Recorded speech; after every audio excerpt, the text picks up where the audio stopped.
Dalam rangka mendukung jurusan Manajemen Fakultas Ekonomi dan Bisnis Universitas Halmahera unggul dan going to global, dan membiasakan diri dalam interaksi sosial, maka izinkan kami untuk mendiskusikan terkait regulasi dan kebijakan finansial teknologi. sebelumnya perkenalkan nama saya Suci dengan NIM B1B12337. saya Suci Ramadhani dengan NIM B1B12338. Saya Fiona Putri Alika dengan NIM B1B1234143. Oke, selanjutnya kita masuk ke tahap diskusi. Oke teman-teman, jadi kali ini kita akan diskusiin mengenai konsep regulator sandbox dan pengawasan regulator dalam pengawasan finansial teknologi. Jadi sebelum melangkah jauh ke materi-materi selanjutnya, kita ini harus tahu apa sih konsep dari regulatory sandbox tersendiri. Kepada Fiona saya persilahkan. Baik, terima kasih. Jadi secara konsep itu regulatory sandbox ini itu pengujian langsung atau live testing dalam lingkungan yang terkendali dan diawasi oleh regulator. Biasanya regulator ini melonggarkan atau menyesuaikan dari beberapa persyaratan regulasi secara terbatas.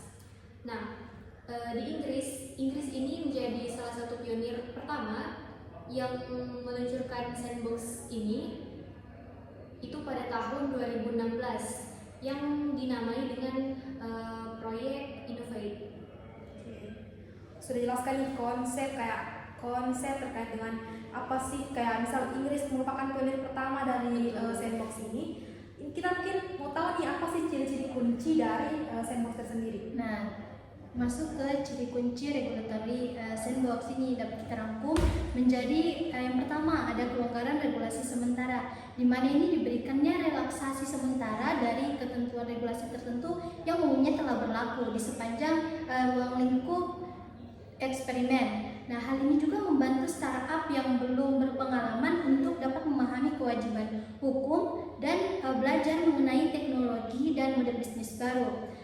Selain itu juga dalam regulatory sandbox ini memiliki durasi terbatas dan exit strategi, di mana ini mencakup 6-12 bulan, dan setelah periode itu selesai, regulator ini akan mengevaluasi hasil uji tersebut. Oke, sudah konsep secara luas nih. Sekarang itu kita mungkin mau ke konsep Indonesia. Bagaimana sih?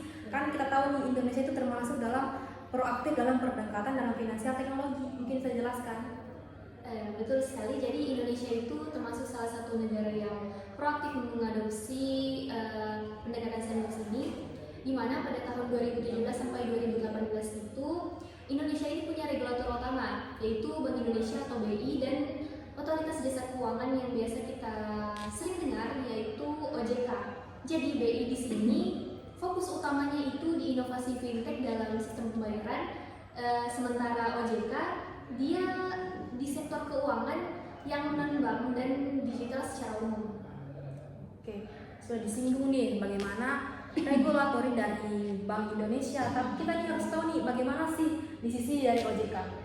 Nah, untuk OJK ini pertama kali mengatur kerangka regulatory sandbox ini melalui peraturan OJK nomor 13 dari POJK nomor 2 tahun 2018 tentang inovasi keuangan digital di sektor jasa keuangan. Nah, di mana ini peraturan ini menetapkan kewenangan untuk menyeleksi dan memberikan fasilitas sandbox. Nah, tujuannya ini agar dapat berkembang secara bertanggung jawab dengan memberikan pengelolaan risiko yang memadai. Oke, jadi kita sudah dengarkan nih dari sisi Bank Indonesianya, dari sisi otoritas jasa keuangannya, sudah diketahui bagaimana regulator dari sandbox. Jadi kita mungkin akan berpindah kepada peran regulator dalam pengawasan fintech. Jadi bisa dilihat bahwa regulator ini itu proaktif dan adaptif terhadap pelayanan dari finansial teknologi terutama sandbox. Kemudian juga di mana regulator ini berperan sebagai, itu tidak boleh, harus memperhatikan kepentingan dari konsumen, tidak boleh melalaikan dari kepentingan konsumen apabila ada inovasi terkait dengan pelayanan finansial teknologi. Oke, informatif sekali. Selanjutnya kita masuk nih di pendekatan finansial teknologi di berbagai negara. Kemudian saya bahas dulu nih teman-teman. Jadi kita bahas dulu di negara berkembang. Di negara berkembang itu ada stage di berbagai negara. Kita mulai di negara maju dulu. Di negara maju kan tadi sudah dijelaskan sama saudara Fiona bahwa di Inggris itu merupakan pionir pertama. Jadi Pertama itu di Inggris atau UK, dia itu menggunakan principle based atau berdasarkan pada prinsip. Sedangkan kita pindah lagi ke negara negara di pendekatan regulasi fintech di berbagai negara. Jadi sebelum kita, jadi di sini tuh ada dua. Jadi kita bahas mengenai negara berkembang, kemudian juga negara maju nih. Jadi kita mulai dulu negara maju. Negara maju itu kan kita tahu nih pionir utamanya itu ada di Inggris.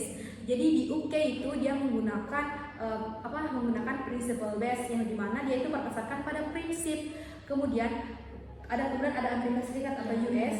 Ya, kita tahu itu dia pendekatannya menggunakan rules based atau berdasarkan pada aturan. Sementara kita tahu di Uni Eropa sendiri dia itu menggunakan dua pendekatan, di mana dia menggunakan principle based dan juga rules based. Mungkin bisa jelaskan nih dua negara berikutnya. Nah, ada juga Singapura atau Singapura ini merupakan contoh negara kecil yang sangat pro inovasi, di mana ini mereka menggunakan Monetary Authority of Singapore yang merupakan regulator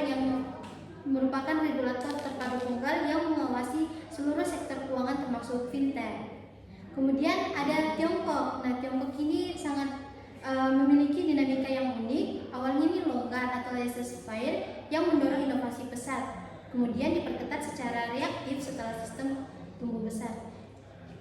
Jadi keren banget, ternyata Singapura ini masuk ke dalam pendekatan fintech yang menurut saya itu pendekatannya luar biasa sekali di layanan sandbox. Jadi kita mau tahu nih, kita pindah ke negara berkembang, mungkin bisa jelaskan Fiona? Jadi di negara berkembang itu ada 3 negara yang menggunakan sandbox ini. Yang pertama itu Kenya, yang kedua itu Brazil, dan yang ketiga itu India. Nah, Kenya ini dia meregulasi test and learn, yaitu uji coba sambil belajar. Kemudian di Brazil dia menggunakan regulasi fintech yang progresif dan terpusat di bawah arahan Bank Sentral Brazil. Sementara di India itu menggunakan pendekatan yang inklusif dan adaptif.